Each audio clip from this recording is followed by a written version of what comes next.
Hello everyone and welcome back to this system series of Star Trek Online. My name is Winters and you are most welcome.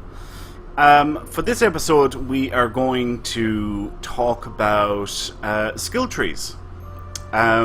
So if we open up our character sheet by clicking in the top right hand corner of the mini-map, or U on your keyboard, U for uniform, and then click on skills, this will bring you to your skill tree. This is the default skill tree that this particular character had from the moment I created him. It's not bad, but it's not exactly the way I want it. So I'm going to do a brand new skill tree on this guy. Because I am a lifetime member, I have a number of skill respecs for free. Free-to-play characters will have to purchase one from the C-Store if you want to do a skill respec. However, if it is a Jem'Hadar character, you do get one skill respec free, even as a free-to-play player. Right, so we just simply click on Retrain Skills. We can see the number of retrain tokens that we have, and we just click on Use Retrain Token. And it sets everything to 0. Simple as that, really. Right. To start off with, I'm going to put some points into energy weapons training. You can see here it gives a plus 50 energy weapons training, which is a plus 25% to damage increase from the skill. We simply double click on the skill and it awards the points, and we'll put in 3 points into this. Giving us a grand total of plus 50% increase to damage. I suppose what I should point out is you have 3 different career specializations. You have engineering, science, and tactical, as you would expect. So I'm starting off with the tactical ones.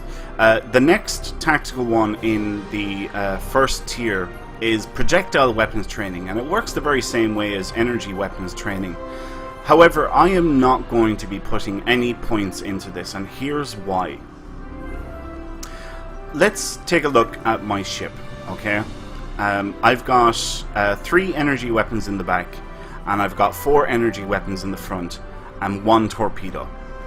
I can tell you now that that torpedo is not going to be staying there forever. It's coming out, and there's going to be another energy weapon, most likely a dual heavy cannon, going in its place. The reason for this is, in order to make that single weapon, alright, i.e. the quantum torpedo, useful, I will have to spend 1 or more skill points in projectiles weapons training, just to make one weapon better.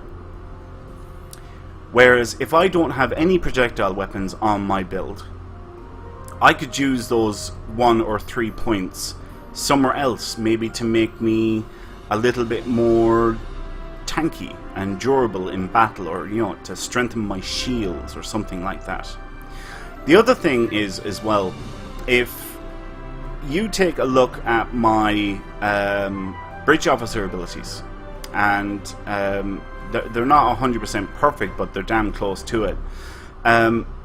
Tactical team buffs every weapon.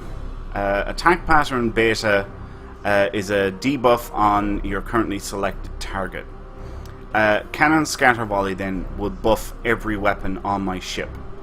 Again, if I want to make that 1 torpedo useful, I will have to use 1 of my bridge officer abilities for buffing 1 single weapon. I suppose the point is that it's not very efficient, if you see where I'm coming from. Using a whole bridge officer ability just to buff 1 single weapon. So it's something that I don't really do that often, to be perfectly honest with you. Most of my builds are energy builds. Now, having said that, I do have some torpedo builds. So they would be the opposite to the energy build. I would have 3 points in projectiles weapons training, but I wouldn't have any points in energy weapons training. Now, the twist well, it's not even a twist, but I don't want you to get me wrong. to say that you can't and you shouldn't spend any points in projectiles weapons training. Star Trek Online has so much flexibility in it. It is absolutely mind-boggling. If you want to run with torpedoes, whatever number that may be on your build, you can do it.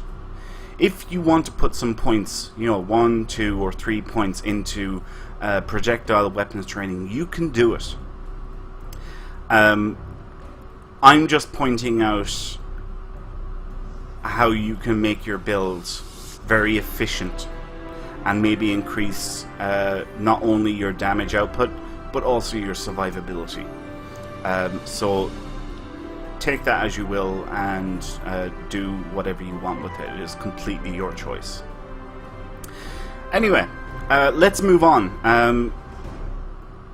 In order to get to the second tier, you have to spend X amount of points in the first tier. And we're going to put one here now into shield capacity. As you would expect, shield capacity is basically increasing the capacity of your shields on your ship.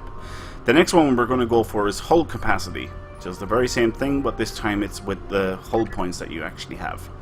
And with those 5 points spent, we have now opened up tier 2. We also have shield restoration, which is shield heals basically their effectiveness, and then we have hull restoration, which is hull heals basically, but we're not going to put any points in there. However, we are going to put points into targeting expertise, which basically increases your accuracy levels, so you hit your target more frequently, or maybe we'll say fast moving targets like shuttles and fighters, you will find it much easier to hit those. We are also going to put 3 points into defensive maneuvering. As you might have guessed, defensive maneuvering is basically increasing your defense level. Pretty straightforward. Next, we are going to put 2 points into drain expertise. Drain expertise is very useful if you are using the plasmonic leech in particular on your build, or if you're doing a science build,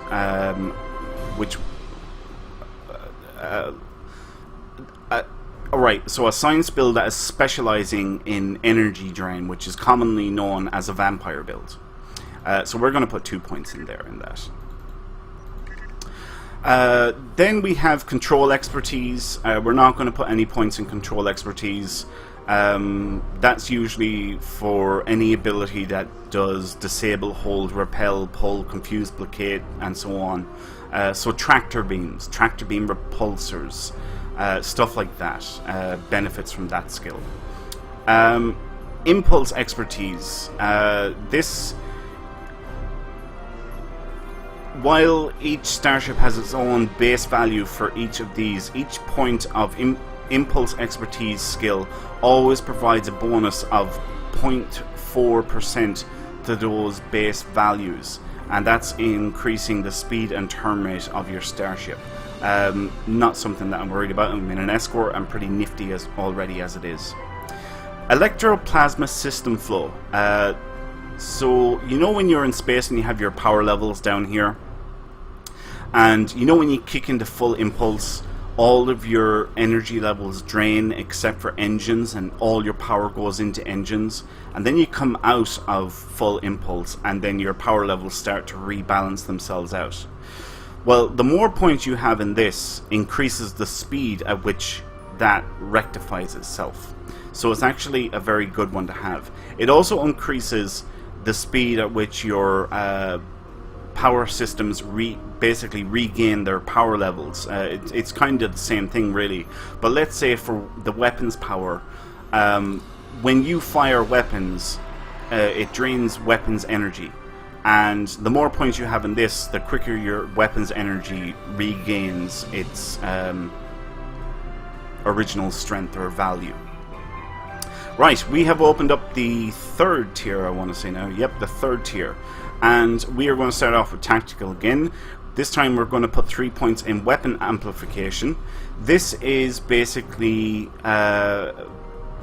bonuses to your crit severity. So when you do get a critical hit, this increases the severity of it, basically giving you higher damage numbers. So a really, really good one to go for. We're also going to put 3 points in weapon specialization. This basically increases your critical hit chance. So the more points you have in this, the more likely you are to actually score a critical hit. And then in combination with advanced weapon amplification, that hit is for a much higher value. Next one, we'll start off with science. Shield hardness. I suppose pretty self-explanatory, as you might guess. It increases the resistance or hardness of your shields.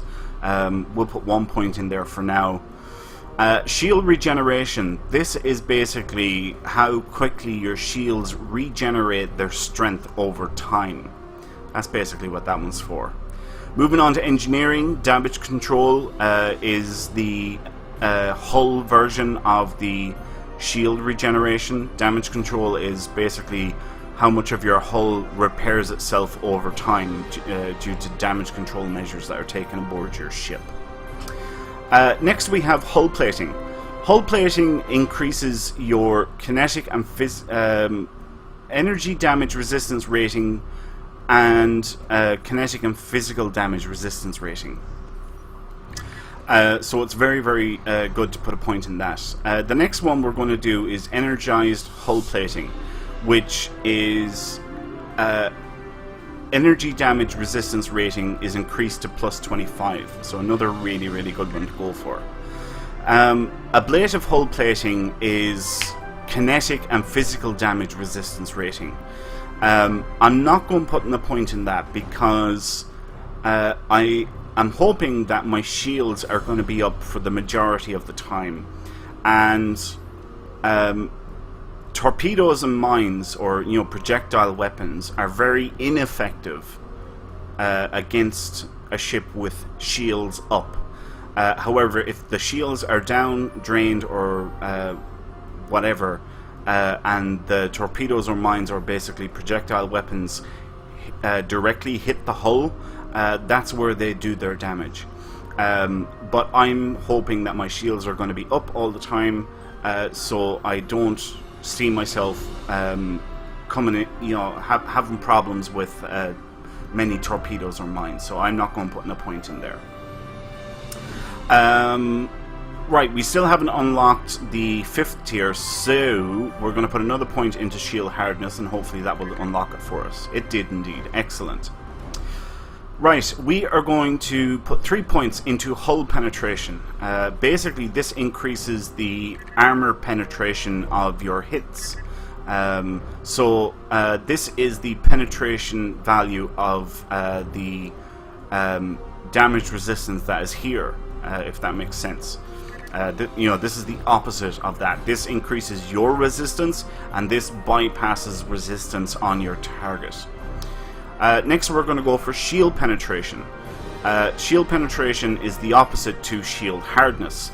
The more shield penetration you have, the more damage penetrates a target shields and gets directly onto the hull. So we're going to put 3 points in that as well. Next we have long-range targeting sensors. As you might have guessed, long-range targeting sensors is increasing your targeting effectiveness over longer distances. Basically, from 2 kilometers all the way out to 10 kilometers away from your target, your damage decreases exponentially. So starting from 0 kilometers to 2 kilometers, you are hitting the target at maximum possible values, okay? And there is no drop off. From 2 kilometers out to 10 kilometers away from the target, it starts dropping off in effectiveness. And long-range targeting sensors negates that and bypasses it, or it reduces the debuff on it, I suppose I should say. Exotic particle generator. I'm a tactical captain. I'm not going using any exotic damage on my build. Exotic damage is basically categorized as any damage that does not come from a weapon. So gravity wells, Typhon rifts, things like that.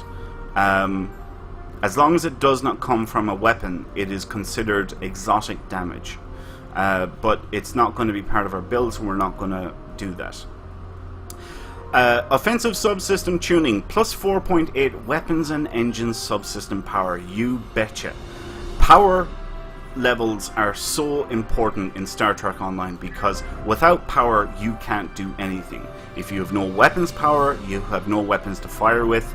If you have no shield power, you have no shields. If you have no engine power, you can't move. And if you have no auxiliary power, you can't do any secondary abilities like transfer shield strength, hazard emitters, anything like that at all.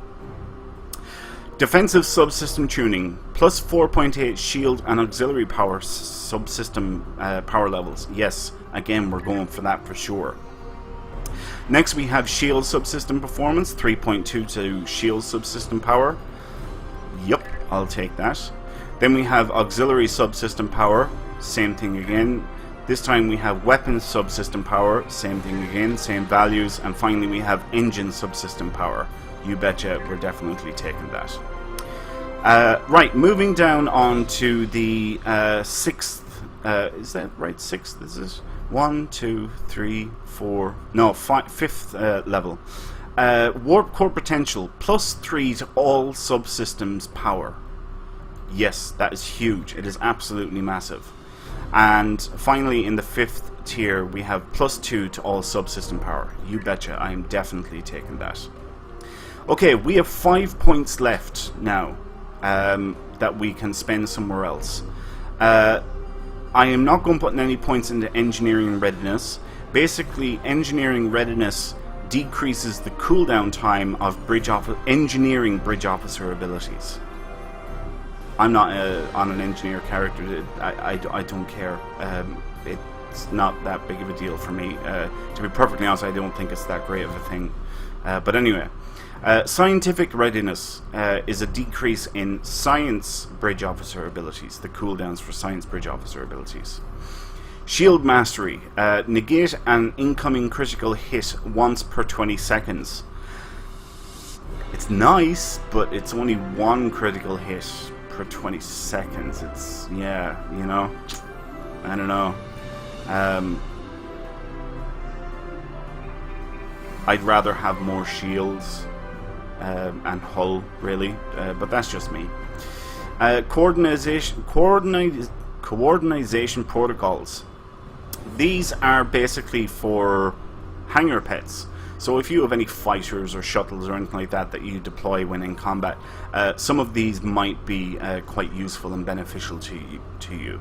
But I'm not. I'm in an escort. I'm a tactical captain. I'm not flying an escort cruiser or anything like that. So not useful to me. And then we have tactical readiness. This is a reduction in all tactical bridge officer ability cooldowns. Again, I don't think it's that great of a thing, so I'm not putting any points there. However, we will put a third point into advanced long-range targeting sensors, reducing the distance penalty by 20%, which is quite substantial. Then we'll put in a third point into advanced shield hardness, giving us a plus 20% shield hardness. Then we will push... let's put 1 point into damage control. And we'll put an additional point into shield capacity and 1 into hull capacity. Because my thinking is I'd rather have, you know, the more points I have, the longer I can stay in battle and I can repair. So that's just kind of the way that I think about it. Right. If you were not a tactical captain and you're doing a skill tree, believe it or not, your skill tree is going to be probably fairly similar to this. Because what you have to realize is, no matter what career you play, well, first of all, in Star Trek Online, the Holy Trinity doesn't really apply. Star Trek Online took the Holy Trinity and they threw it out the window. It doesn't really apply. So you don't have your typical DPSer, you don't have your typical tanker, and you don't have your typical healer. Everybody's a bit of everything, okay? So it's a little different from other MMOs. So, no matter what your career is, what ship you're flying, your skill tree would be very similar to this.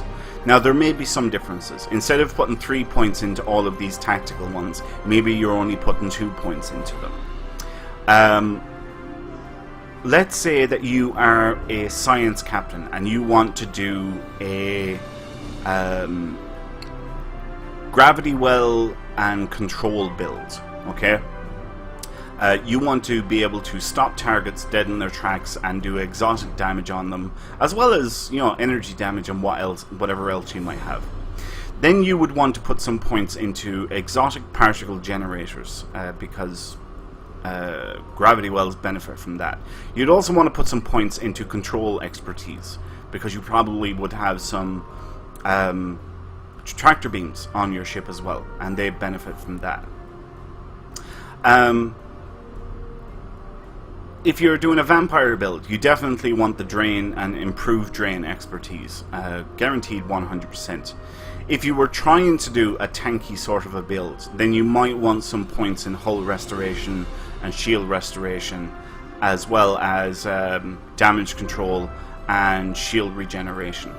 That's if, you know, you want to try. The way you have to look at it is that you have to be able to put out damage. And whatever else you want to do, you know, if you want to give it that tanky flavor or that healer flavor, that's a secondary concern, okay? So you need to think about it, like I said, you know, instead of putting 3 points into all of these tactical ones, maybe you're only putting 2 points into them. And then you're adding your flavor as, you know, with those extra points into what you actually want to achieve with your build. You know, if it is a gravity well and holding build, tractor beam build, then, you know, a couple of points will go into exotic particle generators, like I said, and so on. So, yeah, they would be fairly similar to what I've just done up there. Pretty close to it, anyway. Now, as you spend points in the 3 different specializations, you probably notice these bars here progressing up as points were spent. And as points are spent, you get these little bonuses that you can choose from. It's either one or the other. So in this case, we have either hangar weaponry or threat control. We don't have any hangar pets, so threat control is the one that we are going to pick. Sector speed travel and transwarp cooldown. I can tell you right now, sector speed travel is the one to go for. There's other ways that you can reduce your transwarp cooldowns. You don't need to select it here. So sector speed travel is the one to go for. Hangar health and battery expertise. Again, we don't have any hangar pets, so battery expertise is the one that we are going to be going for. Alright, moving on to the next batch. Projectile critical chance, projectile critical damage. We don't have any projectile weapons, but you know what, we'll just pick critical damage, just because we have to pick one of them. It doesn't really matter which. Next is maximum shield capacity, starship stealth. You can increase your stealth abilities by selecting this one here. So if you do have a cloak on your ship, or your Romulan or your Klingon, you might want to consider this. We don't, so we are going to go with maximum shield capacity. Next we have maximum hull capacity and subsystem repair. Again, I'm going to go with the capacity and go with the maximum hull. Right, next, energy critical chance, energy critical damage. I like getting big numbers when I get critical hits, so I'm going to go with the 5% for crit severity. But feel free to make your own choices when you're doing these yourself. Engine power subsystem, shield subsystem power. I'm going to go with shields. Be a little bit defensive, more power and shields. Yeah, I think that's where I'll go with that. And the last one then is accuracy rating, defense rating. I think we'll go with accuracy rating. Want to get those hits on target. Right. So that is the space side of things taken care of. Now that all that's left is ground. And ground is divided up into 4 different categories, really. You have your weapons, you have your health, you have your shields, and you have your kits. So I'm going to put 2 points into weapons proficiency. I kind of do a general all-rounder, basically. I'm going to put 2 points into endurance training, which is my character's health. I'm going to put 2 points into personal shields, which is obviously my shields. And I'm going to put 2 points into kit performance, which is all about my kits. You do also have kit efficiency, which is a bonus to ability recharge times. You also have personal shield resilience, total damage negated by shields, so it's a resistance. You have health regeneration, and you have armor rating, as well as maximum hit points. And then on the weapon side of things, you have weapon penetration and weapon criticals. I'm going to put 1 point in each of those. And that's your 10 points spent. This is just an average, good all-rounder setup for any captain, really, to be perfectly honest with you. Yeah, it's a fairly good all-rounder skill loadout for your ground character. Now, just like the space one, we have also unlocked a number of abilities, and basically every second one, depending on your career, you will have the choice of picking the ability to train certain career manuals. So if you're a tactical officer, you will have the option to train a number of different tactical manuals.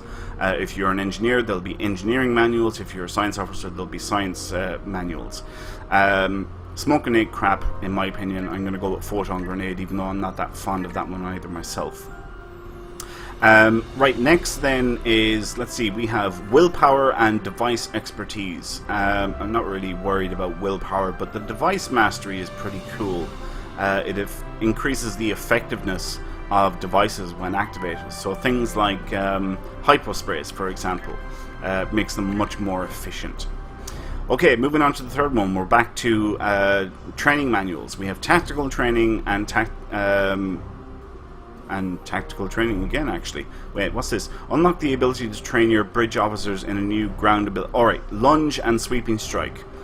Lunge. I really like lunge. Lunge can do a lot of damage, actually, so I'll pick that one. Next, we are back now to improved aim and improved crouch. I do not use the aiming mode in Star Trek Online. However, I do use crouch, so I will increase my dodge chance basically by selecting the crouch skill. Alright, moving on to the next one, we have the option of 2 manuals. I can tell you right now, I'm going with Target Optics 3. I really like Target Optics. Very good. Suppress and Fire is pretty good as well, but I like Target Optics, so I'm going with that one. Next we have attacking with melee grants you a plus 20% run speed. Crap. Attacking with melee inflicts a debuff of minus 20 damage resistance rating on any foe hit by your melee attack. Yes, that sounds much better compared to an increased run speed for doing a melee attack. Right, we're back to training manuals. Stun grenade, crap. Fire on my mark. The best of a bad bunch, really, in my opinion. Right, we're nearly there.